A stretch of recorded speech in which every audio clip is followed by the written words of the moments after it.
Welcome to Sips and Spirits, a podcast for lovers of both alcoholic and spectral spirits. I am your co-host, Chelsea. And I'm your host, Eric. A little disclaimer before we get started. Facts and stories are presented from various sources and make no claims to tell are true. We just want them to be spooky and interesting. Cocktails and spirits are tasted for the first time during episode recording unless noted otherwise. So in this particular situation, I don't think we've tried this spirit straight up. Oh, I need to talk about this. We have used it in another cocktail, one of our cryptid cocktails. So there is that, but I don't think it will affect our real world tasting here. Real world. And you got one more disclaimer, I have one more disclaimer, yes. We want to remind you that it is fine to enjoy the spirits, but don't let them possess you. We may be a drinking podcast, but we strongly encourage you to drink responsibly. As much as we love you to join us cocktails with us, trying the stuff that we make, trying stuff that we promote out, there's never any pressure to consume them yourself. All right. So, what are we drinking? So today we are calling upon a spirit from the Connacht brand of Belfast, Ireland. We're using their McConnell's Irish Whiskey to summon the comeback to the table. Come back. And I'm like, we got to get these tastings going because our drinks are bubbling kind of funny. It's looking like a little witch's cauldron in there. There we go. So with that being said, let's taste this. We're going to be tasting the whiskey right now. Cheers. Cheers. I'll have to move that.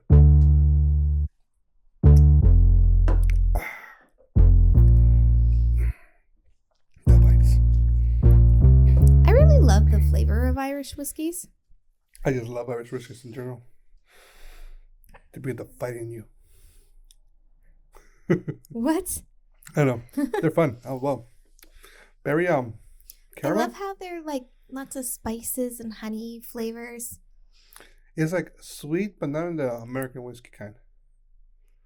Which I don't know. It's like a more natural sweets. I don't know. Yeah. Like Your American whiskeys are also made with sweet, natural sweets, but there's just something about, there's this intriguing combination of spices that adds to the sweetness. That's so lovely. Yes. I don't know. It makes Irish whiskeys very palatable for me. Of the at least 3 types of whiskeys we've kind of tried here, your American whiskeys, your Scotch, and then your Irish whiskeys, I definitely personally lean towards the Irish whiskeys. I like anything over the Highland area, so Scotch. You like a much more smoky. Yeah. And Irish whiskey, well, they do have the sweetness, like you were saying, kind of thing. I feel that the sweetness that comes from American whiskeys are much more like... I don't know. There's just something I'm not a fan of when it comes to American whiskeys. Yeah, so... I can't put my finger on it, but like... And we'll we did them. that recently. Yeah. We got to sample a bunch of like bourbons and ryes, and... They're all like candy. I'm just not a fan personally. I can immediately pick out when there's a bourbon in a Winchester drink. was great. Huh? Winchester was great. Yeah, that was one of the few where it was like, this is actually pretty good. We'll get to that later. Too much. But yeah, this raw, it has a little bite when you first start, but it comes on really quickly.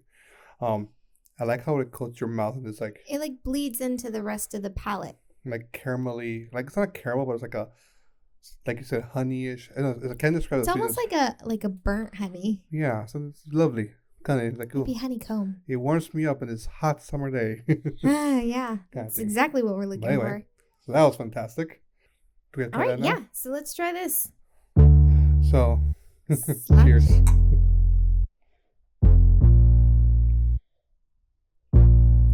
I do not know what that little sound was. Was that me or the cat? The cat. The little... I like this. This is really good. That's delightful. Next time we should get a real espresso. What did we have? Cold I thought brew. It's a cold brew. Okay. So the recipe for this cocktail, the comeback, calls for espresso or cold brew. It like says that in parentheses. We are not coffee drinkers. So we wouldn't even know how to make espresso, let alone know if there's actually a difference between espresso and cold brew. So because they threw that in as an alternative to the espresso, we found a can of, I think it was Starbucks natural cold brew. Yeah. So we did that. Natural. This is delightful. It's like a great like if this is what coffee cocktails taste like, which they usually don't. It's like an Irish coffee, but like Irish coffee without the Baileys. Yeah. I like it. It's really light. It's nice and cool. This is like a perfect after dinner. I'm gonna be up all night. I want to enjoy this with my Nutella brownies. This would be great with like some gingerbread. Ooh. Anyway.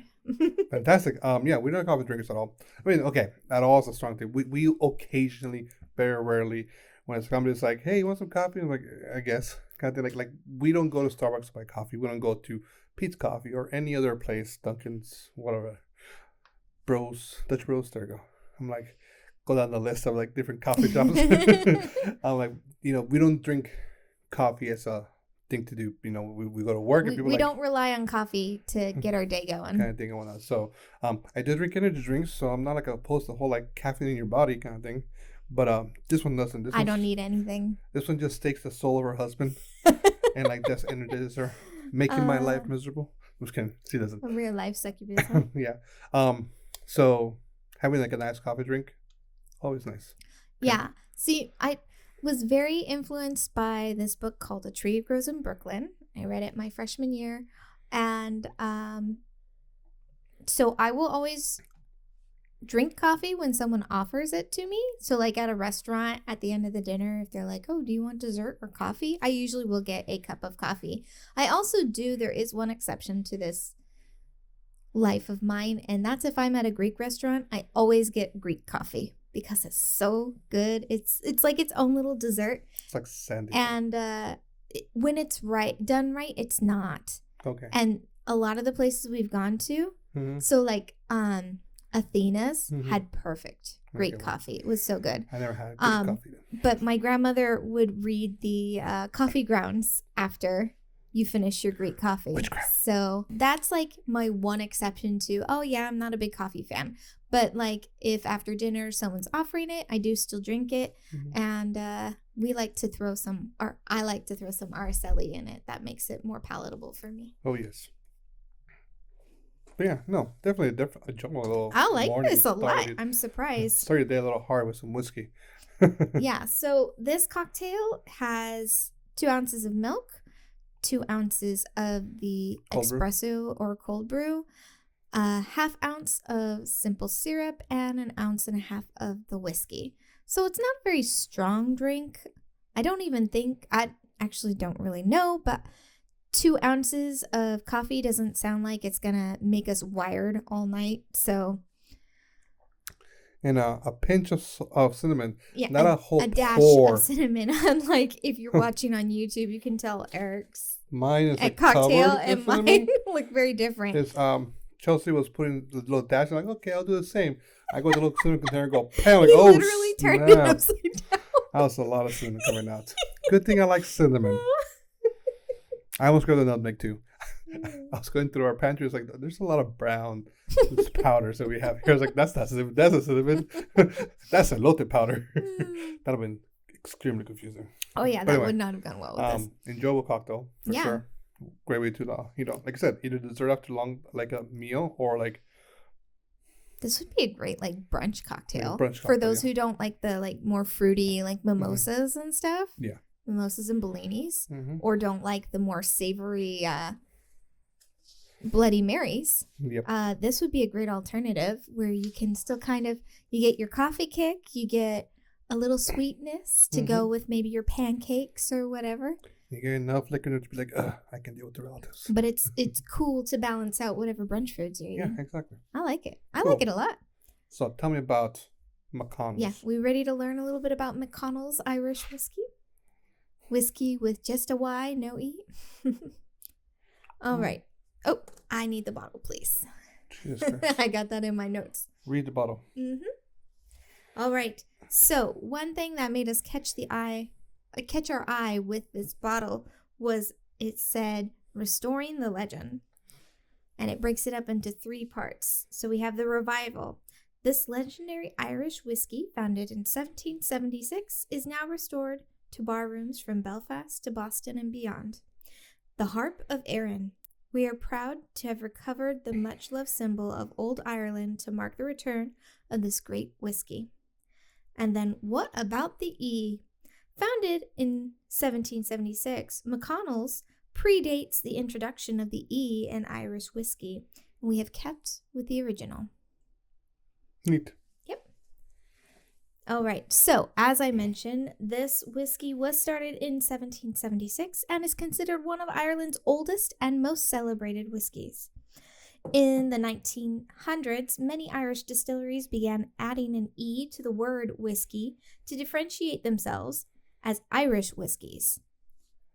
So, when the distilling world was expanding whiskeys beyond just, let's say, Ireland and Scotland, where you could really differentiate a whiskey versus a Scotch, but then you have the Americans making their whiskey as well, the Irish started to add an E before the Y. I'm trying to think, like, have I noticed this was an E or no E before? I have. I read about this once, and I feel like I talked about it in one of the other whiskeys we covered. Mm-hmm. But yeah, so when you find McConnell whiskey bottles, they will be labeled as Irish whiskey sans E. Sans E. So on April 20th of 1909, a terrible fire consumed this distillery. More than 500,000 gallons of McConnell's whiskey went up in flames that fateful day. And I think about, what's that Irish song? No, when the bar caught fire? Yeah. Such a good song. We'll add it to our notes. By the time it was over half the distillery lay in ruins. Rebuilt and reclaimed. They rebuilt and reclaimed their spot as one of the top Irish whiskeys in the world. Number one. Then, during Prohibition, the biggest international market for Irish whiskey was gone. That's us, the Americans. We kind of messed things up. Over 90% of Irish distilleries disappeared as a result. This included McConnell's. In the following decade, it lived on only as a memory, a legendary whiskey from another time, with memorabilia gracing the walls of pubs throughout Ireland. An occasional bottle popping up in auctions and selling for ridiculous sums. So this is a very, very highly sought after whiskey for all the distilleries that went down. People really still kept memorializing this distillery. Reborn 90 years later by partnering the newest and oldest names in Irish whiskey as J&J McConnell's for a new generation of whiskey enthusiasts. McConnell's considers this the greatest comeback in whiskey history. And I think it's J&J. All right, so J&J is actually the name of the original distillers. I think it's on there. If you could hand me the bottle. It's weird I thought I had this in my notes. Let's see. So McConnell's was started by two brothers, John and James. And so the distillery that has brought back McConnell's iconic brands to pay tribute to John and James, they've called it J&J McConnell's. Awesome. Yeah, kind of giving a little extra nod to them.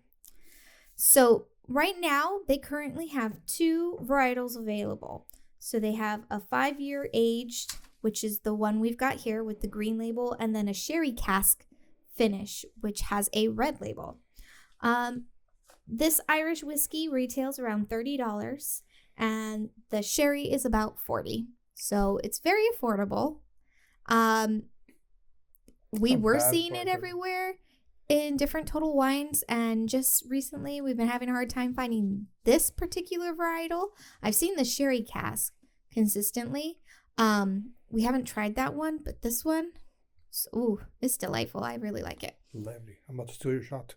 Okay, so last thing up, of course, are the tasting notes directly from the distillery. They say a nose of light citrus, peppered spice, and vanilla undertones. which is probably your caramel. Yeah, the vanilla. There we go. I read that. I was like, oh yeah, that's what it is. Tastes of earthy fruit and vanilla sweetness from bourbon casks, white pepper, followed by oak woodiness with sweet spice and oak finish. Yep. So that's McConnell's whiskey. There's actually a whole lot more history they share on their website. So if you're curious about it, go ahead and check it out. But I didn't want to. I could have gone like dozens of more pages of notes because it was all very fascinating. I spent like a whole afternoon reading up on their stuff. And they even have like pictures of the old distillery memorabilia they were talking about on the bars and stuff. That's neat. So definitely look into it. I wonder if the recipe's changed. I mean, it has to if the distillery like disappeared. Yeah. Sometimes it's the old bottles taste. Yeah. Anyway. But yeah, Awesome. So if you're curious about this recipe, we did take it directly from McConnell's website, and I think the website's McConnell's Whiskey. With a Y? With a Y, no E. But yeah, even if you just do a Google search, it'll pull it up. And this cocktail was called the Comeback. The Comeback. Yeah. The Comeback Kid. So, you got a story and a would you rather for us? I got a lot of things for you. Awesome. Okay, so first we'll start with Chill's Survival Guide. So I'm gonna read the question for you, and then I'm gonna give you some like ideas to think about on how to answer this question. And I'll explain the question afterwards why I'm asking this question. How would you deal with a ghost that can possess your devices, but does not need to be plugged in? Okay, think about the movie Come Play With Me. Think about any Scooby-Doo movie with video game monsters. Okay. Okay. So they don't need electricity. So ask the question again. How would you deal with a ghost who can possess your devices, but does not need to be plugged in? Because if it needs to be plugged in, then like you just plug it out, like ghost is gone. So pretty much their supernatural energy is fueling the device. Sure.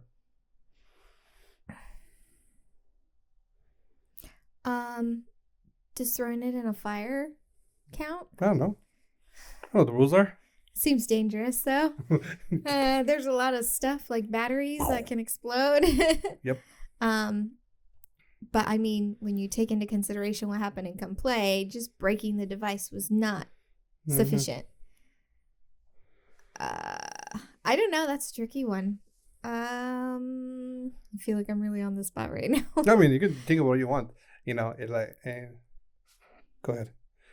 I don't have anything. I'm drawing a blank here. You can think of things like how to ruin a device. You can, like I said, throw it in a fire, kind of thing.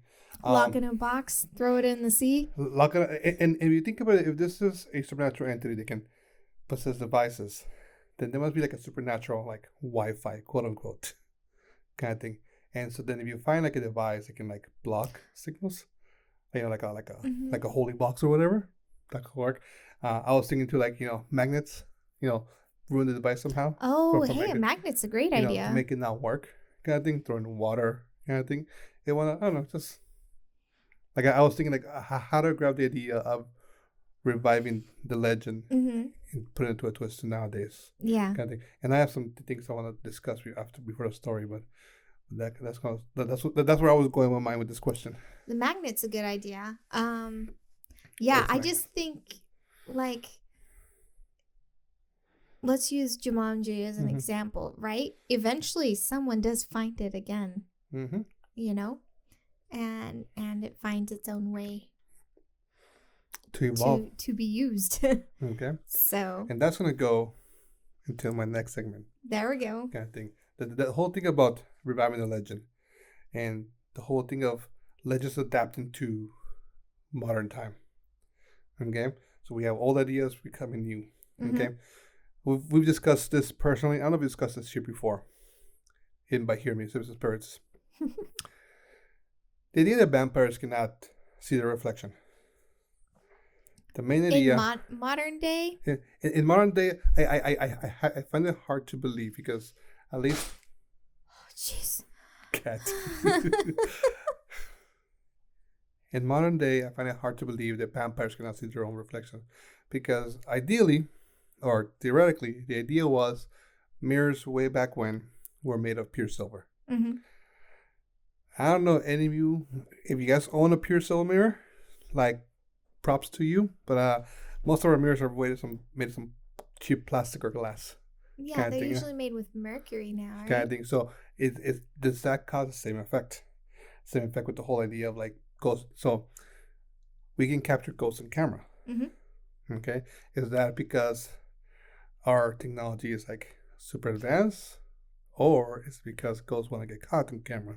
Vampires originally could not get caught on film either Mm-hmm. because the film exposure uses silver nitrate to expose the film. So it's being the reaction of the negative is being caused by silver, However, which is why they wouldn't show up.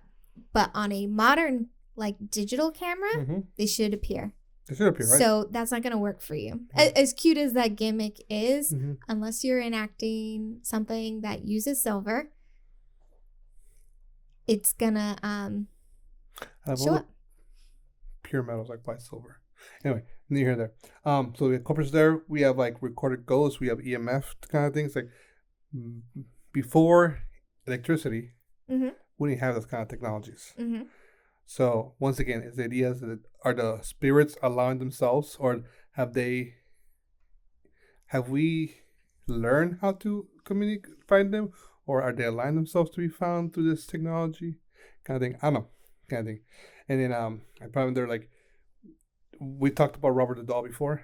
Mm-hmm. We talked about Robert the doll. If you want to take a picture of Robert, you need to ask permission, and somehow he gives you permission or not. And if he doesn't, he permission to take a picture. Sorry. Right. You just have to ask. You have to ask. If you don't ask, and it ruins your devices until you apologize by sending them candy and sending them a letter and some other stuff. Kind of thing. So it's like one of those things like Robert the doll is an old entity that's been around for who knows how long, but he has a power over destroying technology. Kind of thing. We've seen movies recently, like where we grab old ideas and bring them to new ideas. Kind of thing. We not recently, but we've seen like a new interpretation of La Llorona. Mm-hmm. Kind of thing, like in a more modern day. Jack in the Box, the movie. Yeah, that was an interesting one. We mentioned earlier, Come Play. Yes. Kind of thing. Child's Play.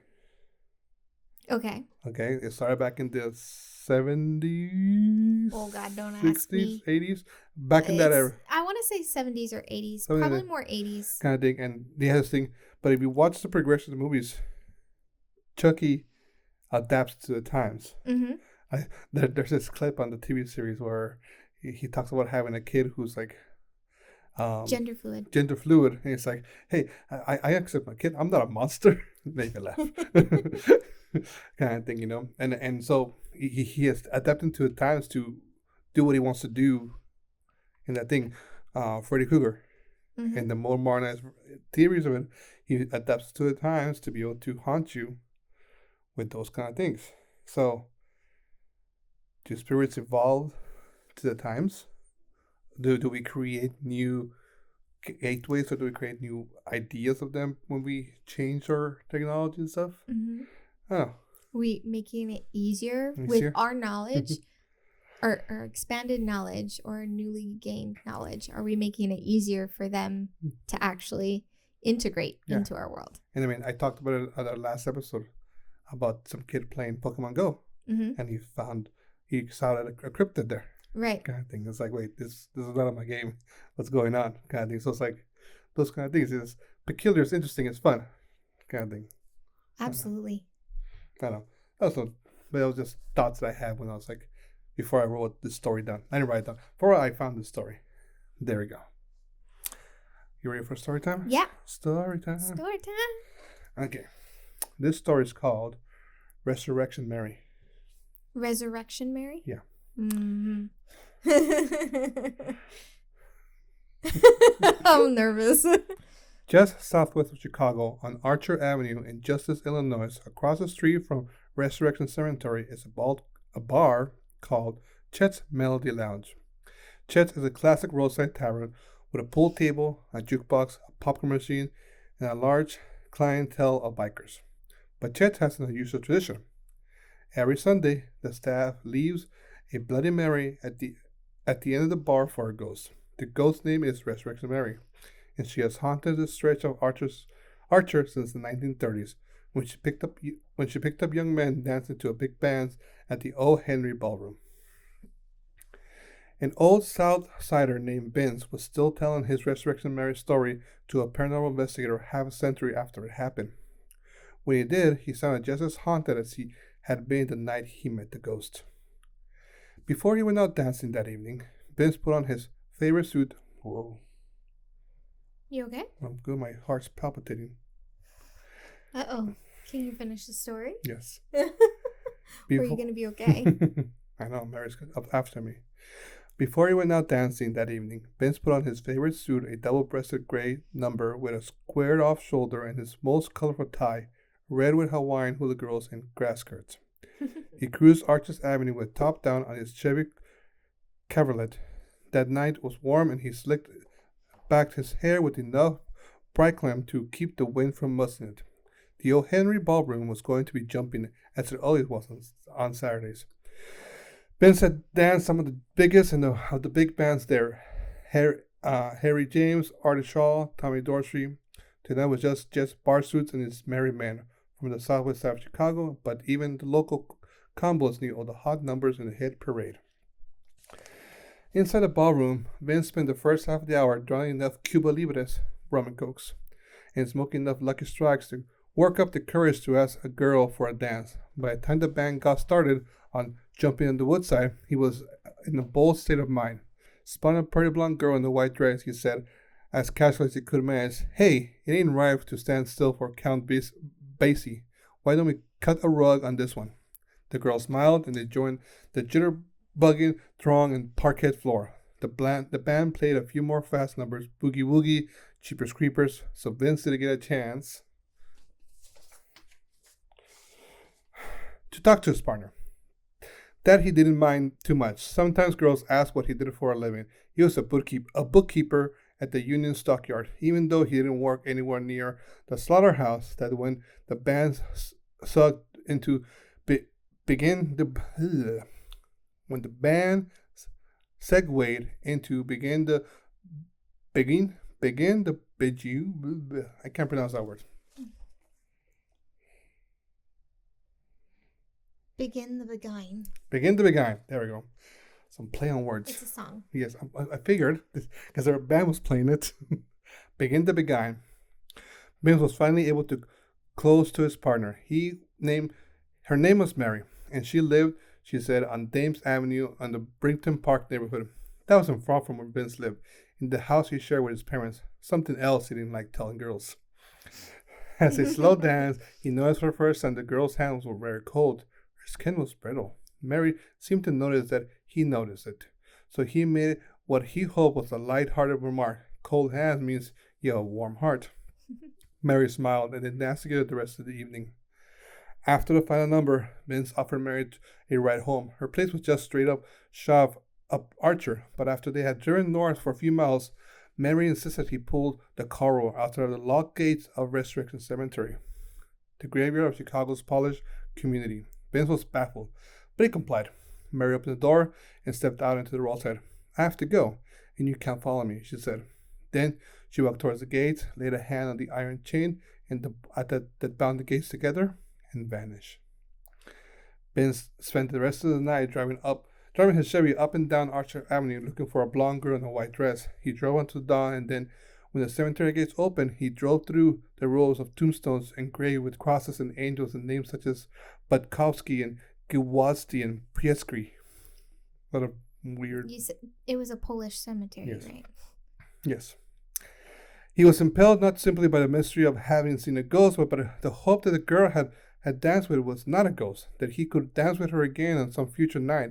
Catching no sight of Mary, he decided to find a drive to the address she had given him before they got into his car. It was a brick bungalow on the street of nearly identical house separated by concrete gangways and a few feet wide. Only the adornments in the porch and the yard ants American flag, a statue of a virgin in a half bathtub differentiated the dwellings.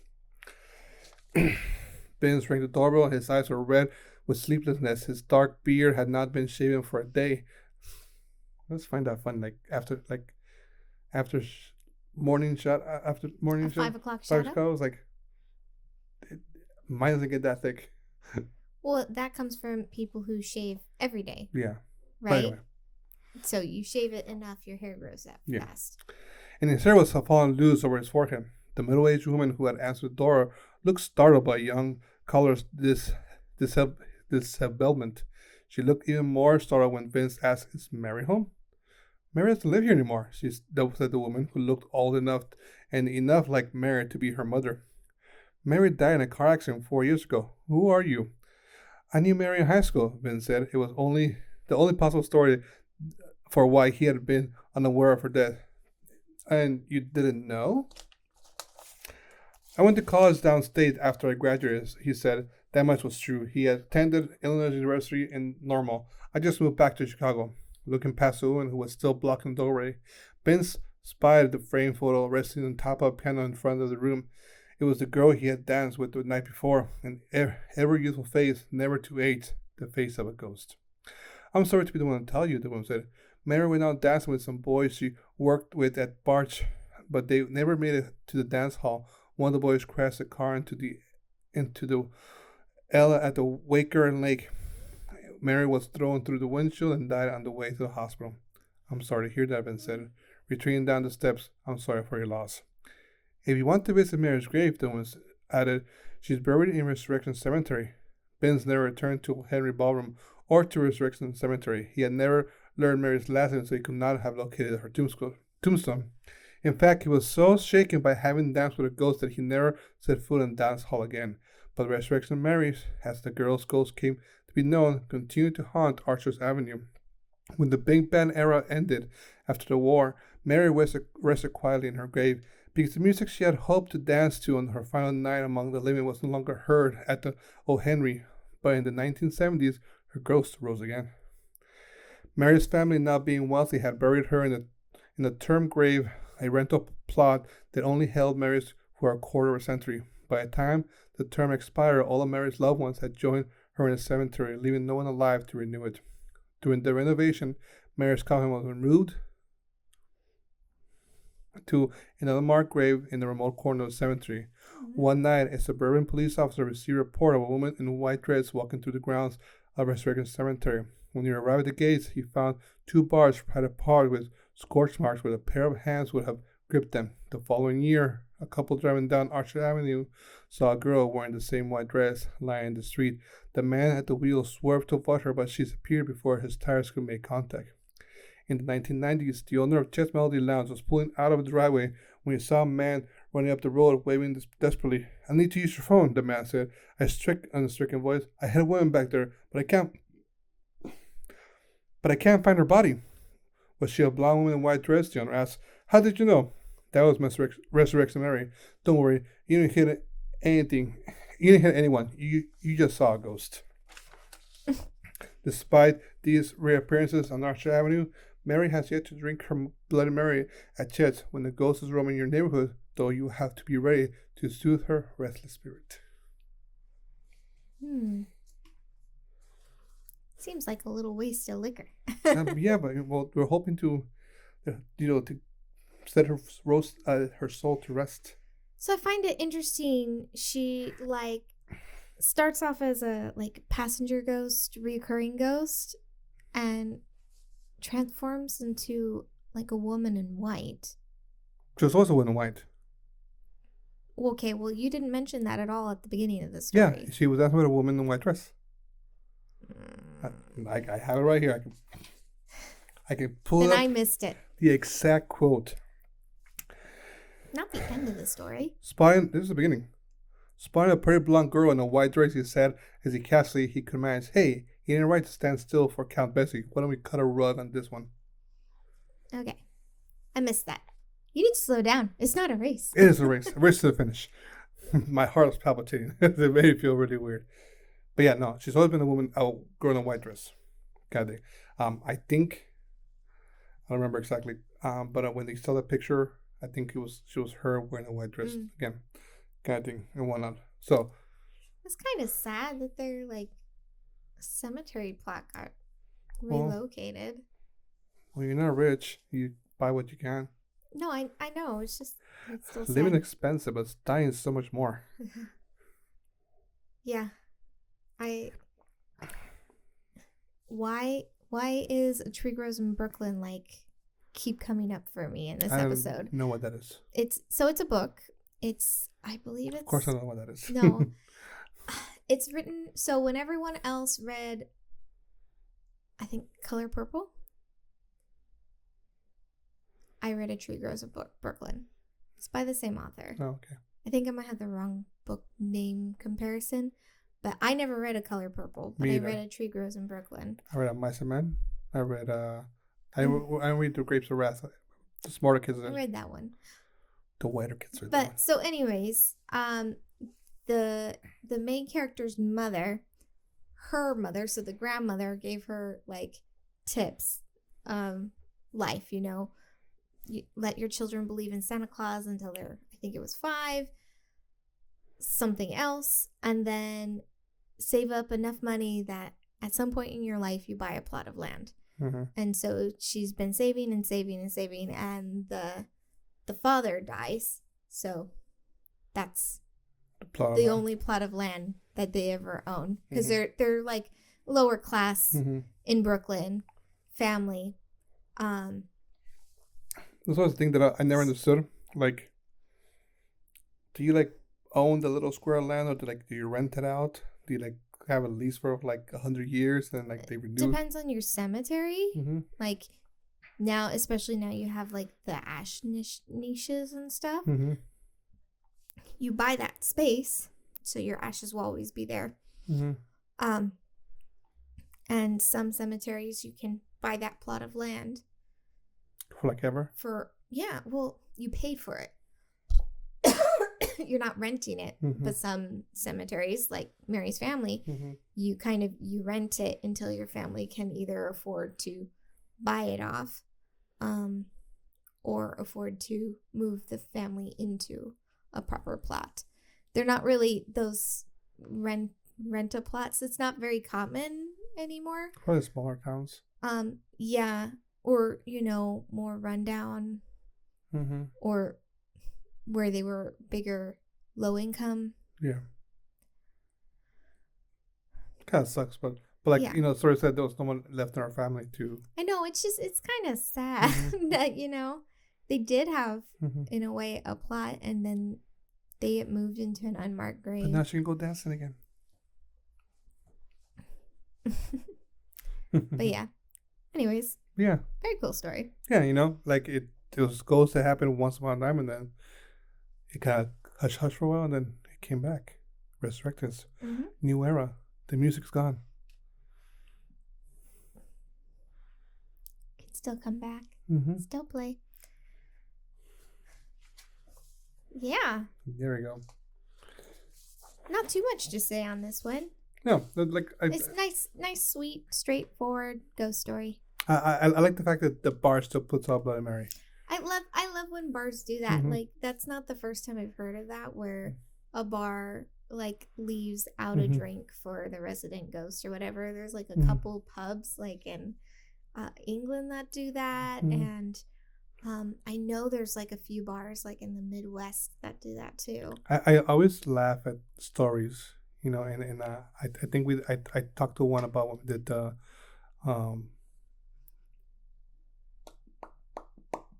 Civil War stories, where there's like somebody encounters this person, this ghost, this entity, and they like panic stricken. They go talk to somebody like, "Oh my God, I saw this woman and she was blooded up and she was all chopped up and blah blah." And it's like, "Oh, well, she's wearing this and saying this thing." It's like, "Yeah, oh, that's just so and so." Like, just all nonchalant it's about like, it. Please have a sign that says, "Hey, FYI, there's a ghost here. You must see. This is how it acts." But then again, like you like force yourself to see it, kind of thing. But it's like that's what it is. That's Joe. Well, yeah, some places like have the story, but they don't necessarily want to like advertise it, right? Because then you get a different kind of tourism coming there.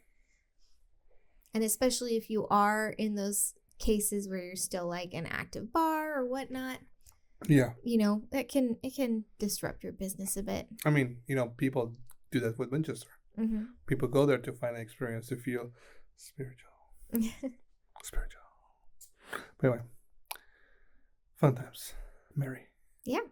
May you find rest, Mary, and enjoy that Bloody Mary sometime. Hopefully sooner than later. Slange. So are we ready to wrap this up? Questions. Do our last call? We do you have questions? We have questions from Beyond first. But yes, that's part of what's called. Well, I mean, that's part of our wrap it up. Yes. So let's kick off our wrap up with questions from the Beyond. We just need to grab our lovely little ghosty deck. Yep. Shuffle. I don't know if you want to shuffle it or maybe you should shuffle it. And if I get another alien question, I'm going to die of laughter. Die of laughter.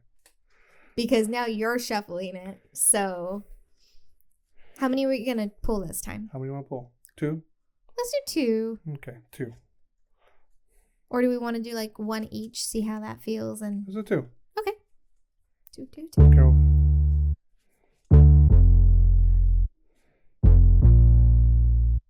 I can't.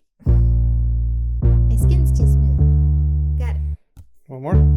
When we get one first. You do one first.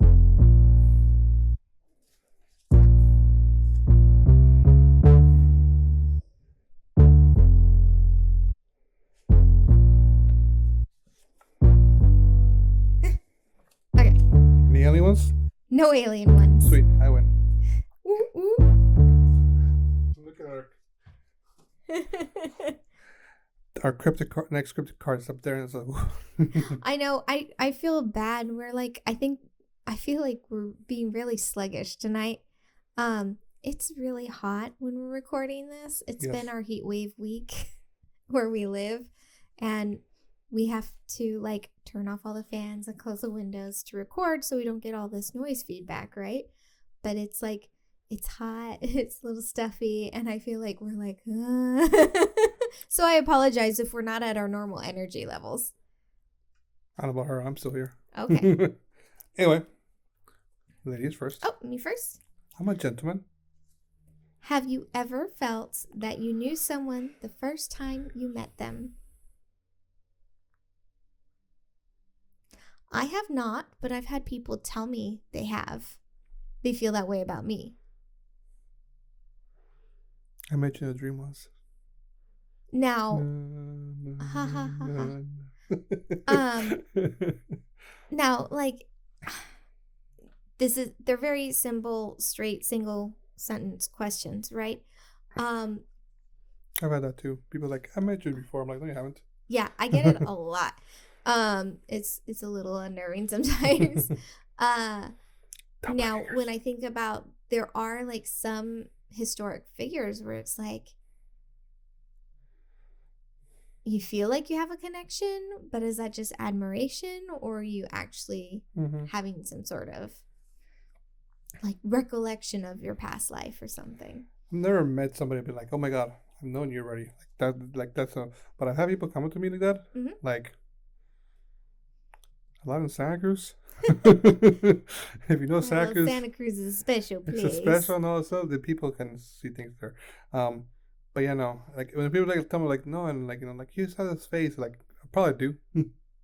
But cool. No. How about you? First question. Do you think some people can predict the future? Are we limiting to just people? That's what it says, people.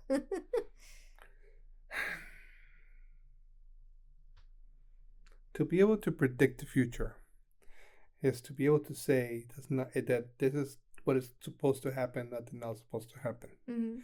And I think for that, no. However, I do believe there's people who have not necessarily like a prediction, but like, I use a word that I don't think is real, an inkling of a possible future kind of thing. Because you're making fun of me. Yes, I am. The idea of being able to say, I know this is that A, B, C is going to happen, then you're also saying that if I do B, A, C instead, like it's still going to be the same results, like not necessarily kind of thing, you know? So, I don't know, be able to predict the future, like a single future, I think not possible. He's saying he doesn't believe in destiny. Destiny. But be able to you'll control your own destiny. I'm do that. But being able to predict a possible future, then yeah, I can see that kind of thing. Just like a whole other time travel. You go back in time, you change one thing, the future events will change. Kind of thing, you know? Yeah. So I think I side with you on that a bit. I think people can have glimpses into. Yeah. Like, I have had some very uncanny experiences of deja vu. Like, it's not just like having witnessed the thing I'm experiencing deja vu with, but actually like all the senses that come with it too. Like the feel of the sun and the smell of the area where I'm at, and just like an adult hot chocolate. yeah, it's awesome.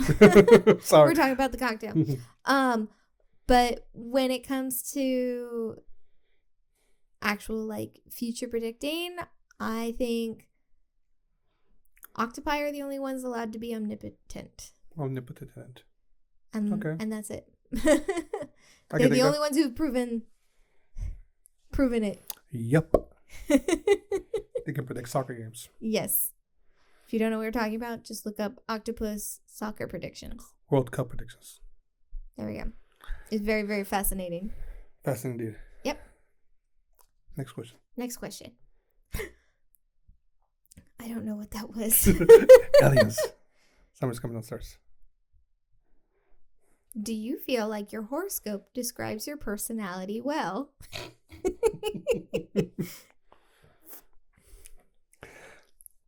Well. I don't. Do I answer the question first, or do you answer? It's your question. You answer first. At times, but this is all for fun. All fun and games. You know, there's so many variables, and if you're not like into it, there's like 12 different houses that you can have star signs in, and that's just a lot. Horoscopes. Yes. I agree. I didn't make my point. Anyways, there's so much to it, and even though it's like it kind of reading the stars in your charts is kind of like an ancient Asian practice, I think you shouldn't put too much salt on it. You're gonna really trap yourself in a box. Yes, agree. So it's very fun to like look at it and be like, oh yeah, I feel like I relate to this. I feel like when it comes to like my sun and my moon sign, I do connect a lot with those when I read them. But like, yeah, once we get to your rising, I'm like, I don't know. I don't feel that at all. Once upon a time, when I was a young, smaller child person, I was curious and I pulled up a horoscope in like the grocery aisle. And I'm reading this and I'm like, okay. And then I read the next one. I was like, okay. And I read a few more. I was like, they're all saying the same thing with different words. Kind of thing. Now, as Chelsea said, fun and games, fantastically. Go do that. Is it real? I don't know. The perspective of it can be twisted in so many different ways, kind of thing. You know, just how you react to it, how you interpret it, how you let it affect your life. Personally.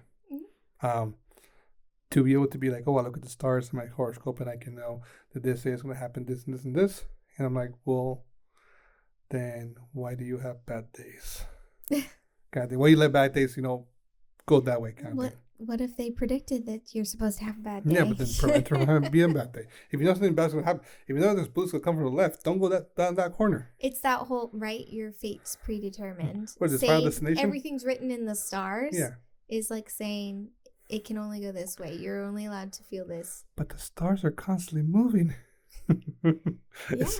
It's like and creating and going extinguished. Yeah. So Anyway, that's my 2 cents. It's fun. Like, we like to talk about like, oh, such a. But that wasn't the question. It wasn't, what are your thoughts on astrology? It was, do you feel like your horoscope describes your personality? I guess. What I've heard about my horoscope, sure. I mean, so funny thing is, like, we could say, yeah, if you know your basics, but we're pretty different people. We're both the same sign. We're both Aries. I'm the better one. I'm the first one. You're not even like, you're the first, but you're on the cusp. Still the first. I'm like a true Aries. I'm in the middle there. I'm the one who started it. But yeah. So yeah, there you go, right? So what about your next question? Do you believe you have supernatural abilities? No. No, you don't. I wish I did, but I do not. Have you tasted our cooking? It's like out of this world. We were just having this conversation with our friend, actually. But just like every other conversation that we have, we go, oh, no, I don't. And you start talking about it. It's like, oh, wait, maybe I do. Yeah, I don't know. You learn so much about even what would you call them? Supernatural, clairvoyant abilities, or even just the odd ways that life comes to you, right? Because I was sharing with our friend, and it's like, oh, I had read this very interesting thing about like fairy magic from this woman. She shares like different kinds of magic, and I was like, it was kind of weird because I never even, being Irish, you're just like, yeah, you just don't mess with the fairies. Don't even fantasize about them. They're not all Tinkerbell, right? So I never even like considered like that's a form of magic people can practice in witchcraft or call upon, like a source of magic they can call upon. There we go. That's what I was trying to say. But she was talking about like different ways people who are influenced or may have like fairy magic present in their life. And I was like, this is kind of weird. These are checking all the boxes. And I was like, well, there is that Irish heritage. So maybe I'm getting goosebumps. Maybe there's a correlation. I want to stop talking about it. So this is one of the biggest reasons why we started the podcast. Because on the surface of things,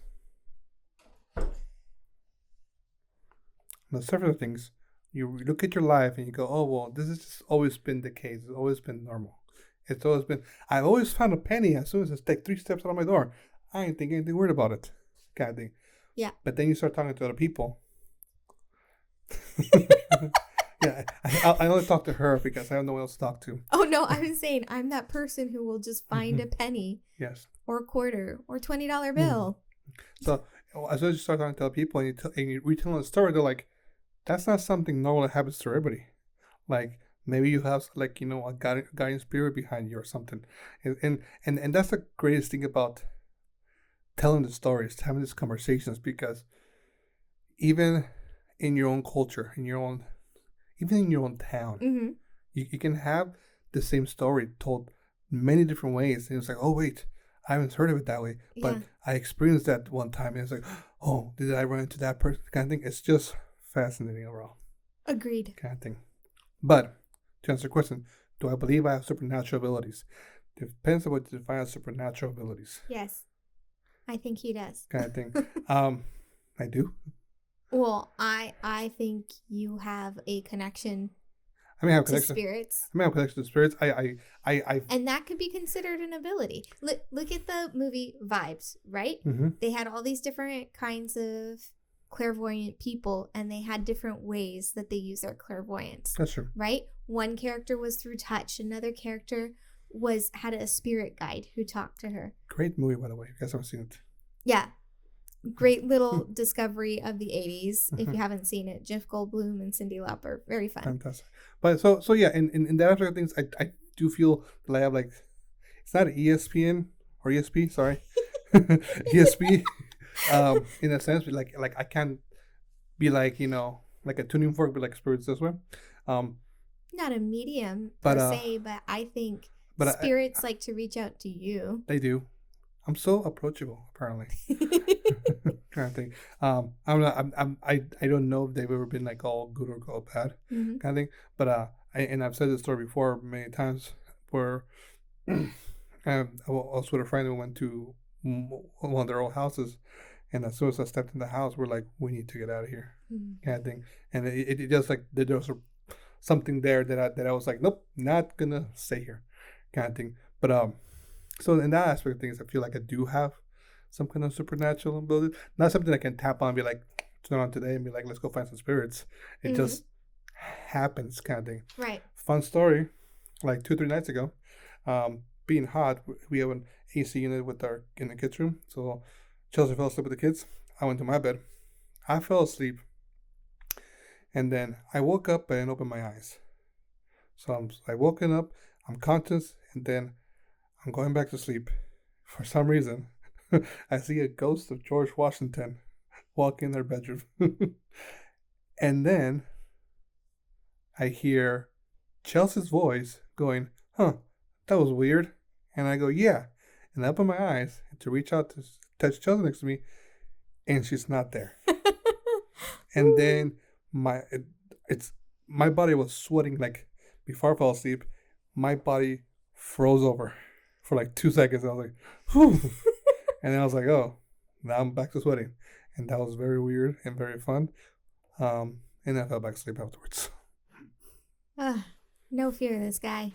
Kind of thing. Meanwhile, I'm like getting all teary-eyed. But yeah. Anyway. What message does George Washington have for you? History has his eyes on me. I don't know. Yeah. All right. Those are fun questions. He's teaching me how to say goodbye. I like those. Yeah, those were fun. Yep. Anyway. All right. We ready for our thanks? Yes. As we wrap Thanks this for sipping. Oh, yes. Sorry. No, it's okay. Thanks for sipping along with us. We want to keep those spirits flowing, so please be sure to show your support. That always tips my tongue. By reviewing and subscribing to our podcast. If you enjoy the show, be sure to share with others. Have that conversation. Talk to those people. Talk to people you don't think will ever have that conversation. Yeah, sometimes you guys don't have to talk to us. We love it. Like, really, we've had some fun conversations with people. But we're here to encourage you to have those conversations with the people around you, because it's going to surprise you who's actually going to be like chiming in on the conversation. You might strike out many times, and sometimes you might get a fake strikeout. I don't think you're gonna strike out that often. But like you and some people get really into it. Like I love the conversation where people like you ask them and they're like no, and they keep the other conversation and they go back to the question. Well, there's one thing. Yeah, that's happened to me much more often. But have that conversation. Understand or learn about other people's view on the supernatural and the spiritual realms and stuff like that, so that maybe it gives you a view like, oh wait, I am something different. I do have a connection. I do have something that is like, I don't see anybody else around me have. Kind of thing. But yeah. If you're interested in keeping in touch with us, you can find us on all podcast hosts or on YouTube. Yep, that's right. You can watch this podcast if that's your preference, or give us a listen on your favorite podcatcher. That's what they're called, right? I don't know. We also have a website, sipsandspirits.com, which over the summer you're definitely going to be seeing it shifting and changing a little bit. So don't be alarmed. There's nothing wrong with your TV screen, your computer screen, what the heck? We are adapting and changing to just bring our information to you guys in a good, clear, concise way. And we got some great new artwork from Drew Roche that we're very excited to show off in our website. So there's that. Otherwise, we do hang out on social media under Instagram, Facebook, TikTok, X. Sips and Spirits is where you can find us on all of those. And if you don't feel like social media, you have 2 ways you can keep in touch with us. So you can check out our email newsletter via sipsandspirits.com/happy hour. And that's what it's called. It's the Sips and Spirits Haunted Happy Hour. So come join us for that. It's the best way to keep in touch, find out what's the latest and greatest coming to Sips and Spirits. Or you can send us a text message. It's very easy to do. All you have to do is on a mobile device that has texting abilities, you go to the episode description and click the link that says, send us a message. Send us a text message. There we go. And it's right at the top of our description. Our cat's glaring at me. He's like, guys, I'm trying to go to sleep. So, yeah. There you go. Ready to close it up? We are ready. Thanks for joining us. Thanks for sipping along with us. Cheers. Cheers.